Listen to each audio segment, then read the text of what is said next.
முதலமைச்சர் ஸ்டாலின் சென்னை கலைவாணர் அரங்கில் நடைபெறும் நிகழ்ச்சியில் தூய்மை பணியாளர்களுக்கு 3 வேளை இலவச உணவு வழங்கும் திட்டத்தை தொடங்கி வைத்து உரையாற்றி வருகிறார். அதனை பார்க்கலாம். தினமும் காலையில விடுகிறப்போ நம்ம சென்னை முந்தைய நாள் குப்பைகள் இல்லாம தூய்மையா இருக்குதுன்னா அதுக்கு காரணம் இரவு முழுக்க கடுமையாக உழைக்கிற தூய்மை பணியாளராக இருக்கக்கூடிய நீங்க தான்.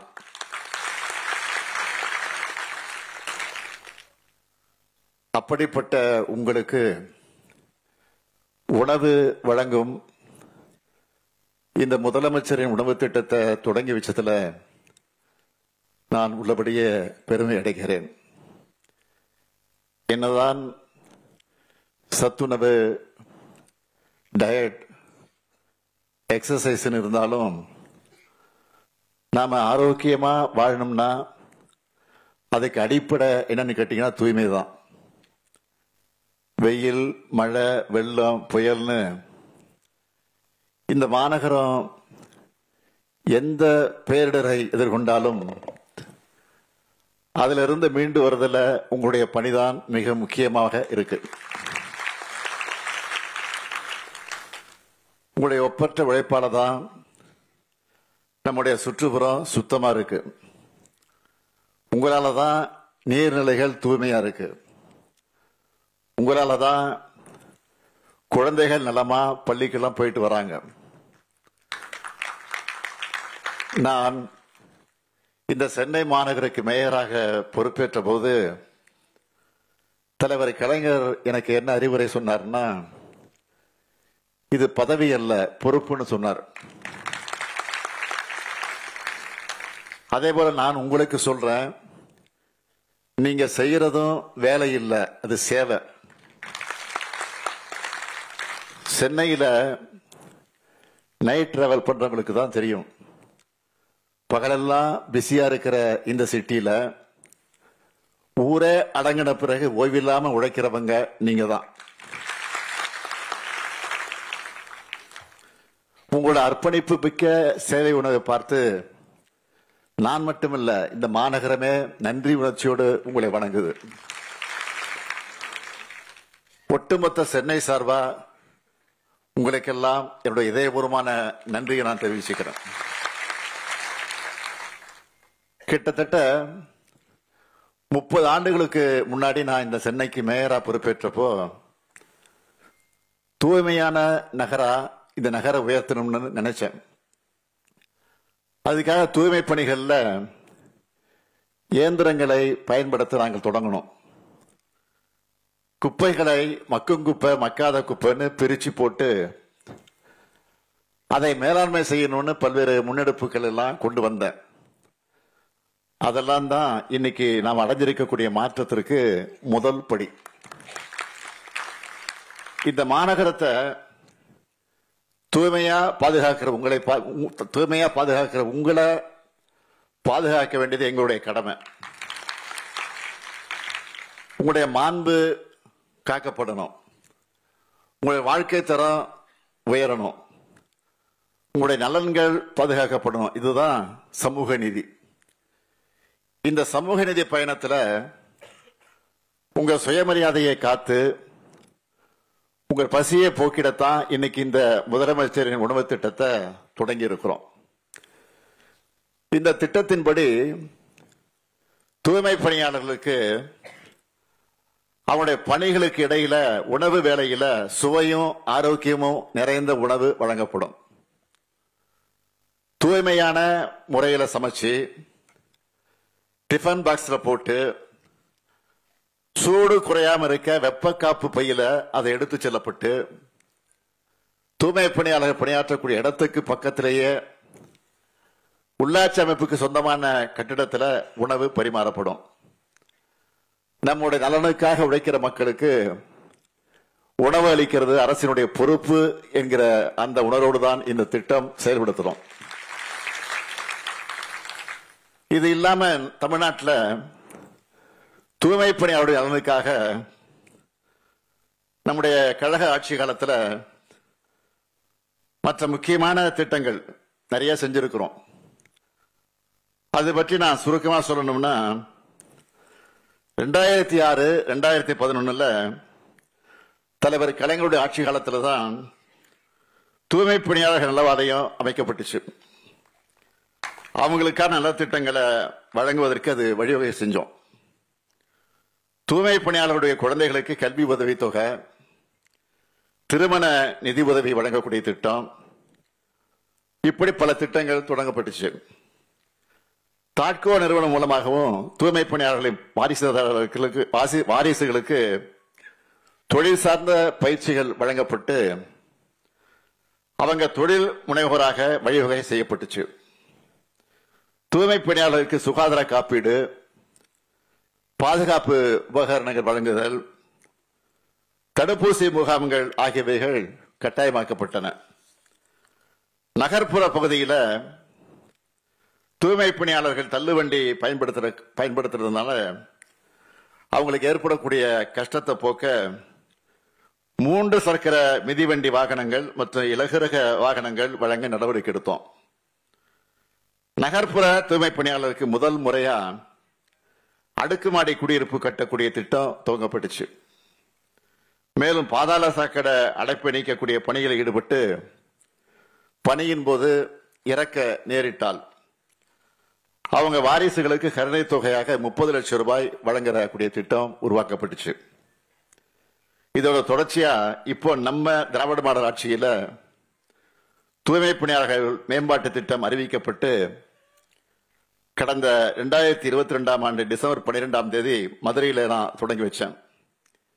இந்த திட்டத்தில் நான் முதல்வன் திறன் பயிற்சி, பாதுகாப்பு உபகரணம் வழங்குதல், ஹெல்த் இன்சூரன்ஸ், நலம் காக்கும் ஸ்டாலின் திட்டத்தில் தொடர் உடல்நல பரிசோதனைகள் மற்றும் மாற்று வாழ்வாதார நடவடிக்கைகள் ஆகியவற்றை தடையின்றி பெற ஏற்பாடு செஞ்சிருக்கிறோம். இதுக்காக 50 கோடி ரூபாய் அறக்கட்டளை நிதி உருவாக்கப்பட்டு தூய்மை பணியாளர்களின் ஒட்டுமொத்த வாழ்க்கை மேம்படுத்தப்பட நடவடிக்கை எடுத்துட்டு வரோம். சென்னை மெட்ரோ வாட்டர் மற்றும் கழிவுநீர் அகற்று வாரியம் சார்பில் பாதாள சாக்கடை திட்டத்தின் மூலமாக நடைபெறக்கூடிய அனைத்து பணிகளும் முழுமையாக இயந்திரமயம் ஆக்கப்பட்டிருக்கு. இன்னும் நிறைய நலத்திட்டங்கள் செயல்பாட்டில் இருக்கு. இவ்வளவு செஞ்சிருந்தாலும் உங்களுக்கான தேவைகள் இன்னும் நிறைய இருக்குன்னு எனக்கு நல்லா தெரியும்.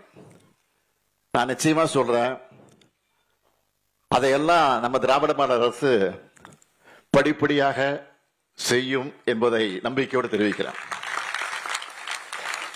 இரவு பகல் பார்க்காம நீங்க உழைக்கிறீங்க. ஆனா உங்களுக்குன்னு தனியா ஓய்வறை இல்லைன்னு பலரும் கவலைப்படுறதா எனக்கு செய்தி வந்துச்சு. பல பேர் இடத்துல சொன்னாங்க. அதனால இந்த நிகழ்ச்சி மூலமா ஒரு அறிவிப்பை வெளியிட விரும்புகிறேன்.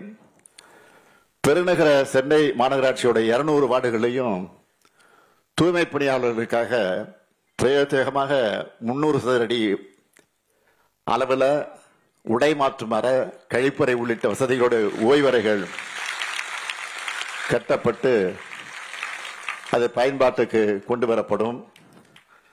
அது மட்டுமல்ல, இன்னைக்கு தொடங்கப்பட்டிருக்கக்கூடிய இந்த முதலமைச்சரின் உணவு திட்டம் வருகிற டிசம்பர் 6 முதல் அனைத்து மாநகராட்சிகள் மற்றும் நகராட்சிகளுக்கும் விரிவுபடுத்தப்படும். நான் ஏற்கனவே சொன்ன மாதிரி உங்களுடைய மற்ற கோரிக்கைகள் படிப்படியாக நிச்சயம் நிறைவேற்றி தரப்படும்.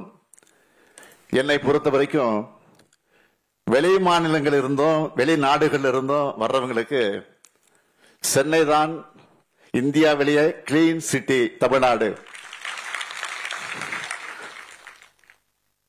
தமிழ்நாடு தான் கிளீன் சிட்டின்னு சொல்லணும். அதுக்கு நீங்க எல்லாரும் துணை நிற்கணும். இந்த நிலையை நாம் உடனே அடைஞ்சிட முடியாது, எல்லாம் தெரியும். ஏன்னா நடைமுறையில எவ்வளவு சிக்கல்கள் தடைகள்லாம் இருக்கு. அதை நான் மறுக்கல, அதை நான் நிச்சயமாக மறுக்கல. இருந்தாலும் நான் உங்களை கேட்டுக்கொள்ள விரும்புவது, இப்ப கூட சமீபத்தில் அந்த ஜெர்மனி நாட்டுக்கு போயிட்டு வந்தேன். அதுக்கு பிறகு வெளியிட்ட உங்களில் ஒருவன் பதில்கள் வீடியோ பதிவில் நான் சொல்லியிருந்தேன், பொது இடங்கள்ல தூய்மை பேணக்கூடிய செல்ஃப் டிசிப்ளின் நம்ம மக்களுக்கு வரணும்னு சொன்னேன். பொதுமக்கள் கொஞ்சம் யோசிச்சு பார்க்கணும். நாம நடந்து போறக்கூடிய பாதை கொஞ்சம் தூய்மையற்று இருந்தாலே முகச்சுளிப்போடு கடந்து போவோம். ஆனா தூய்மை பணியாளர்களோ நாம அன்றாட தேவையில்லைன்னு தூக்கி எறிகிற கழிவுகளை அப்புறப்படுத்துறாங்க. இவங்களை கொஞ்சம் நினைச்சு பார்த்து அதையெல்லாம் நீங்க சிந்திச்சு பார்க்காம பொது இடங்கள்ல கழிவுகளை கொட்டுறது, அது மாதிரி செயல்கள் எல்லாம் செய்வது நியாயமா என்பதை சிந்திச்சு பார்க்கணும். சிலரெல்லாம் வீட்டில இருந்து குப்பை தொட்டி வரைக்கும் எடுத்துக்கிட்டு வந்து குப்பை தொட்டியில் கொண்டு போடாம அங்கிருந்து தூக்கி எறிகிறது, அப்படியே பக்கத்தில் போட்டுறது, தூரத்துல இருந்து தூக்கி வீசுவாங்க. இந்த பழக்கத்தை எல்லாம் ஈஸியா மாத்திக்கலாம். எதிர்காலத்தில் மேற்கத்திய நாடுகள் மற்றும் ஜப்பான் போன்ற நாடுகளில் இருப்பது போல மக்கள் அனைவரும் சுய ஒழுக்கத்தோட 100 விழுக்காடு கடைபிடிப்பாங்க. குப்பைகளை ஒழுங்கா தரம் பிரிச்சு போட்டு தூய்மை பணியாளருடைய சுமை பெருமளவில் குறையணும். தூய்மை பணியாளர் என்பது மற்ற எந்த பணியையும் போன்ற பணியாக கருதப்படுகிற அளவுக்கு இவங்களுடைய கண்ணியமும் முறையான பணி சூழலும் உறுதி செய்யப்படணும்னு நான் விரும்புகிறேன். அதுக்கான முன்னெடுப்புகளை திட்டங்களா உருவாக்கி செயல்படுத்தணும்னு நான் நினைக்கிறேன். இதையெல்லாம் இவங்களுக்காகனு சொல்லல, பொதுவா ஒரு சமூகமா நம்ம ஒழுக்கம் மேம்படணும்னா அக்கறையோடு சொல்றேன். நம்மளை பார்த்து தான் நம்ம பசங்க நடந்துப்பாங்க. நாம கரெக்டா நடந்துக்கிட்டா அடுத்து வரக்கூடிய தலைமுறை இன்னும் பெட்டரா நடந்துப்பாங்க. அப்படிப்பட்ட ஒரு சமூகமா நம்ம நகரணும்னு நான் விரும்புறேன். என்னுடைய கனவு உங்க வாழ்க்கை தரம் முன்னேறணும், உங்களுடைய உடல்நலம் பாதுகாக்கப்படணும், உங்க பசங்க நல்லா படிச்சு உயர்ந்த பொறுப்புகளுக்கு வந்து உயரணும், அதுல வந்து உட்காரணும். கடந்த ஆண்டு ஒரு செய்தி வந்துச்சு, ஞாபகம் இருக்குன்னு நினைக்கிறேன்.